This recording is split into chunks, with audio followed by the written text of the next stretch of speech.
इचलकरंजी बजरंग। नमस्ते दोस्तों, आप सबका स्वागत है सेव सनातन चैनल पर। जय हिंद दोस्तों। चलिए अब आप शहजाद और ये ज्यादा ज्ञान वापी इधर उधर का मत करो, जो मिला है वो भी वापस करना पड़ जाएगा। क्या वापस करना पड़ जाएगा? मैंने कुछ बोला? नहीं, वो कह रहे हैं ज्यादा उधर का नहीं करना, वापस करना पड़ जाएगा। मत करो। कैसे कहाँ सुप्रीम कोर्ट के ऊपर कहा? सबर करो। इसके ऊपर कहाँ जाए? सबर करो। इसके ऊपर जो सुप्रीम कोर्ट ने कहा है उस पे सबर करो। सुप्रीम कोर्ट ने कहा देखिए अंजना जी, पेशेंट गया डॉक्टर के पास, बोला मेरे पूरे बदन में दर्द है, जहाँ छूता हूँ वहीं दर्द होता है, सर में दर्द होता है, सर छूता हूँ, गले में दर्द, गला छूता हूँ तो छाती में दर्द, छाती छूता हूँ तो कमर छूता तो कमर में दर्द। तो डॉक्टर बोला जल्दी से इसके उंगली में पलस्तर करो, इसका उंगली टूटा हुआ है, बदन बाकी पूरा ठीक है, तो पलस्तर कर दिया, उंगली में ठीक हो गया। ये ऐसा ही है। समझ रहे हो? समझ रहे हो आप? समझ रहे हो? मतलब आप सीए लगाओ तो मुसलमान खतरे में आ जाता है, अनुच्छेद 370 हटाओ तो मुसलमान खतरे में आ जाता है, आप यहाँ पर देश में ट्रिपल तलाक हटाओ तो मुसलमान खतरे में आ जाता है, बुरहान वानी मारा जाता है तो मुसलमान खतरे में आ जाता है, बाटला हाउस होता है तो मुसलमान खतरे में आ जाता है, याकूब मेमन को फांसी होती है तो मुसलमान खतरे में आ जाता है, वहां पर अफजल गुरु को फांसी होती है तो मुसलमान खतरे में आ जाता है। ये परपिचुअली मुसलमान खतरे में कैसे रहता है? तो कहीं ना कहीं मुझे लगता है उंगली में फ्रैक्चर है, उंगली में पलस्तर करना पड़ेगा। और ये अमानतुल्लाह खान, ये ओवैसी, ये सोनिया गांधी और ये अभय दुबे भी, मुझे तो शक है ये अभय दुबे जी का असली नाम क्या है। अरे बाप रे, ये तो धोती खोल रहा है।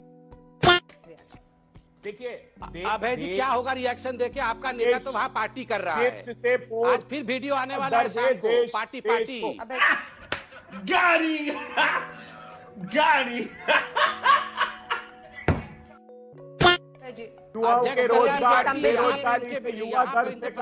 भाषण दे रहे हैं, महंगाई से देश की जनता करा रही है। संबित पात्रा जी 5,35,000 करोड़ रुपए लेकर भागे आपके मेहुल भाई, भाई ऋषि अग्रवाल, वो मजे में है, बाकी पूरा देश करा रहा है। किसान 27 रुपए प्रतिदिन की आमदनी से करा रहे हैं। संबित पात्रा जी 97 बिलियन डॉलर के इंपोर्ट से हिंदुस्तान का I got broads in Atlanta, just to throw me in the family, credit cards in the scammers, hitting the licks in the bank.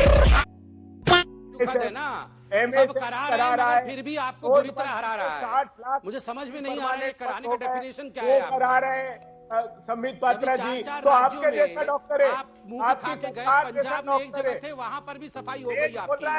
और आप बताइए, खुद आप बताइए, अगर देश की इतनी हाल खराब है तो कांग्रेस पार्टी कर क्या रही है? पेट खराब है, आप अध्यक्ष जाके वहाँ पार्टी में डांस कर रहे हैं और यहाँ पर आके इतनी जोर जोर से चिल्लाते हैं। आप उंगली में प्लास्टर कर रहे हैं। वो डॉक्टर बिल्कुल हूबहू आपके जैसा है संबित पात्रा जी। कम से कम अब तो बाज आइए, इन सांप्रदायिक ध्रुवीकरण के मुद्दों को दरकिनार कीजिए और देश की मूल समस्या पर बात कीजिए। देश वही क्या बोला तूने? तेरा तो गेम बजाना पड़े। वही चाहता है। आप अभी वही है, बाटला हाउस ने सोनिया गांधी बुलडोजर गया है। संबित जी छोटा सा जवाब दीजिए, 10 सेकंड। आतंकी को दिया कि नहीं दिया आपने टिकट? नहीं अंजना जी मुझे तो बहुत सहानुभूति है। अभी सोनिया जी 3 दिन सो नहीं पाएंगी क्योंकि बुलडोजर गया है अभी शाहीन बाग। वो बाटला हाउस एनकाउंटर में भी आतंकवादियों को देखकर सो नहीं पाई। गजब बेइज्जती है। लेकिन सवाल ये संबित जी चला नहीं बुलडोजर जाकर, आपको नींद आएगी? बहुत सहानुभूति है, लेकिन बुलडोजर जाके भी चला नहीं, आपको नींद आ जाएगी? देखिए नहीं, मुझे भी नींद नहीं आएगी। मुझे इसलिए नींद नहीं आएगी कि देश में कुछ ऐसे स्थान है जहां उन्होंने कानून अपने हाथों में लेने की कोशिश की है।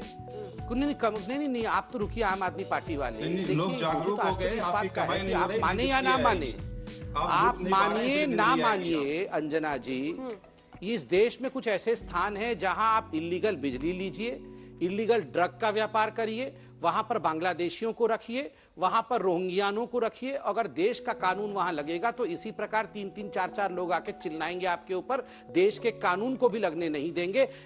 ये बड़ी अच्छी बात कही आप। ये अंजना जी एक बात आप समझिए, अंजना जी आज ये डिबेट क्यों हो रहा है? आज से पहले भी बुलडोजर देश में चलते थे, मगर आज देश एक विषय को लेकर जागृत हुआ है कि कुछ ऐसे एरिया देश में बन गए हैं thanks to the politics of appeasement, तुष्टीकरण की राजनीति की। उन एरियाओं में, उन स्थानों पर आज हिंदुस्तान का संविधान, हिंदुस्तान का कानून, हिंदुस्तान की पुलिस घुस नहीं सकती है। घुसेंगे तो उन पे पत्थरबाजी होगी, घुसेंगे तो उन पे पेट्रोल बम फेंका जाएगा, घुसेंगे तो उस बुलडोजर के सामने महिलाएं लेट जाएंगी और यह कहा जाएगा आप क्यों आए हो, जो करना है इसके अंदर हमारा कानून चलता है।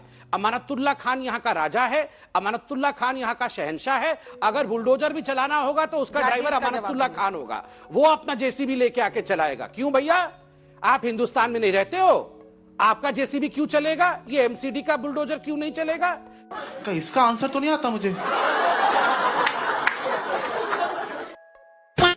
एनकाउंटर, ये जो एनक्रोचमेंट हटाने वाले अमानतुल्लाह खान क्यों, कौन है? एमसीडी क्यों नहीं हटा सकती है? खुद वो अपने स्वरों में मान रहे हैं कि एनक्रोचमेंट था, मगर हटेगा नहीं, हिंदुस्तान के कानून से नहीं हटेगा, शरिया कानून से हटेगा। शरिया कानून से क्यों हटेगा? फौरन आऊंगी आपके पास।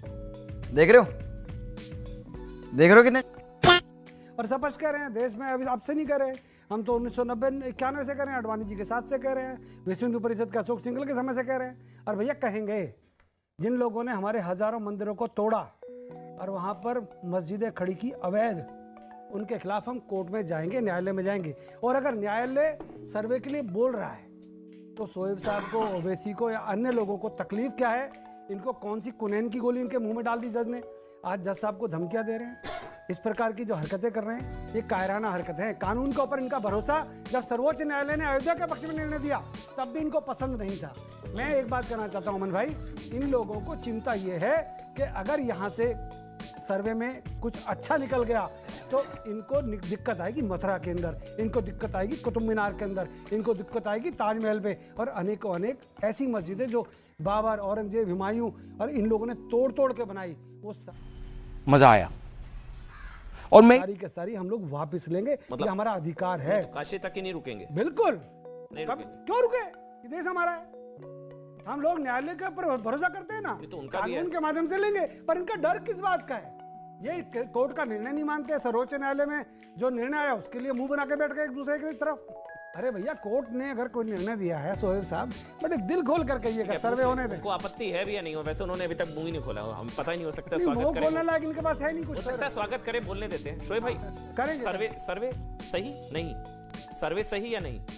मैं तो थोड़ा इंतजार में, देखिए 8 बज गया है, ईशा का टाइम हो गया, मुझे लगा आप कहीं मस्जिद के सामने जाके हनुमान चालीसा पढ़ रहे हो। पढ़ेंगे ना जब दाव लगेगा। सूरजपाल जी भी यही हैं। तेरा तो गेम बजाना पड़े। काम करें आप, ईसा करें, मीसा करें, कुछ भी करें, आप यहाँ लेटे हैं, वहाँ बैठे हनुमान चालीसा कोई गलत चीज नहीं है। हम आपके धर्म के बारे में कुछ नहीं बोलना चाहते, परंतु हनुमान जी के बारे में, हनुमान चालीसा, भाई मैंने कुछ नहीं बोला, मैं तो यहाँ से क्या बोलेंगे? बाकी लोग मस्जिद के सामने जा रहे थे हनुमान चालीसा पढ़ने। हिंदू धर्म में दोबारा आ जाओ, आप हिंदू धर्म में दोबारा आ जाइएगा, आपका अभिनंदन है, आपका स्वागत है। वैसे हनुमान चालीसा शोएब, मैंने हमेशा बोला वो पढ़िएगा। शोएब, ये तो सेकुलरिज्म है ना, बट मंदिर में इफ्तारी हो सकती है, मंदिर में सब कुछ हो सकता है, रोजे खुल सकते हैं, तो क्यों नहीं हो सकती मस्जिद में हनुमान चालीसा? क्या बुराई है इसमें? क्या बुराई है? मतलब हो जाए तो क्या बुराई है इसमें? भैया आप तो कहते हैं गंगा जमुना,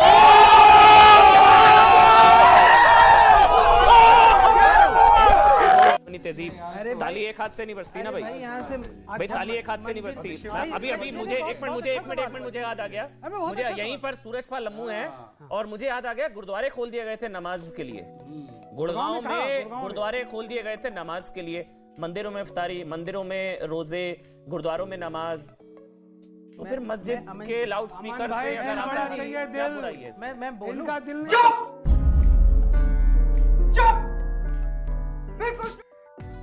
वो कह रहे हैं उनको उनकी परिवार की सुरक्षा की चिंता है। किससे?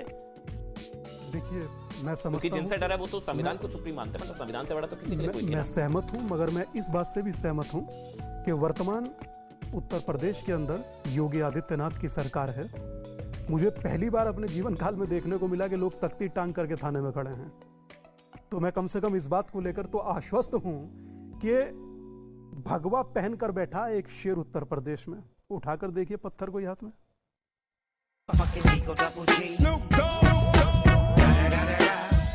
वहां पर जाकर के मस्जिद के सामने और कहूंगा पधारो मारो देश रे, और आपको बुलाऊंगा आप आइए अबे साले तभी चारों वहाँ दोस्तों पे बिहार में मार देंगे। वहाँ पे जो है आप क्या कह रहे हैं? हनुमान हाँ, तो- चालीसा पढ़िए, जी, जी। जो पढ़ना है पढ़िए। जी, जी। मैं तो चाहता हूँ कि आप राजस्थान आए। हाँ हाँ बिल्कुल हम जाऊंगा स्वागत जी। करेंगे आपका। जी जी जी राजस्थान आपके आना कहने से चाहिए जाऊंगा आपको। मैं। ठीक है ना? हाँ, रही बात जाऊंगा, सर्वे बिल्कुल की, जाऊंगा। देखिए सर्वे के बारे में बता नहीं तो इस सुप्रीम पे आ कोर्ट- जाइए ना, पहले राजस्थान जाऊंगा, अरे क्या हो गया राजस्थान- बताइए ना, आप राजस्थान आ चलेंगे रहे हैं? साथ में? कैसा है? आप चलेंगे साथ में? कैसा था राजस्थान का बहुत बढ़िया, अनुभव? बताइए ना। नहीं नहीं, मैं सब स्वागत करने अशोक के लिए गहलोत तैयार बताइए हूँ। ना, लेके आए हो क्या? आपका इंतजार कर रहे हैं अशोक सब। गहलोत वो परेशान है, अमन भाई, आपका सब वो इंतजार दुखी कर है, रहे परेशान है, उनको अपना दर्द बयां करने दीजिए। अशोक गहलोत से सेटिंग है क्या आपकी? हाँ, हाँ। अरे बहुत मनुष्य लग रहे हो, मत करो, रहने दो, बहुत बुरे लग रहे हो। तौबा तौबा तौबा, सारा मूड खराब कर दिया। हाँ हाँ, जी जी अशोक जी गहलोत फिर जी कुछ जी ले रखा है क्या? जी जी एक मिनट, पधारो मारो देश। एक मिनट ना, उनको बोलने दीजिए शोएब को, उनकी टीस है, दर्द है। हाँ बताइए शोएब। अमन चोपड़ा कहाँ है? हाँ हाँ कहाँ है? डिबेट अमन कर रहा चोपड़ा। है, डिबेट कर रहा है आपके सामने। बताओ इतना मादरचोद लड़का पैदा करी हूँ मैं कि क्या बताऊं। लाइक मारो, और अगर तुम लोग नए हो तो सब्सक्राइब करो। वो जो लाल वाला बटन है उस पर फूट फेंक के मारो या फिर मोमबत्ती, मुझे नहीं पता, बस क्लिक हो जाना चाहिए। अब मैं भी जा रहा हूं, मुझे पैसा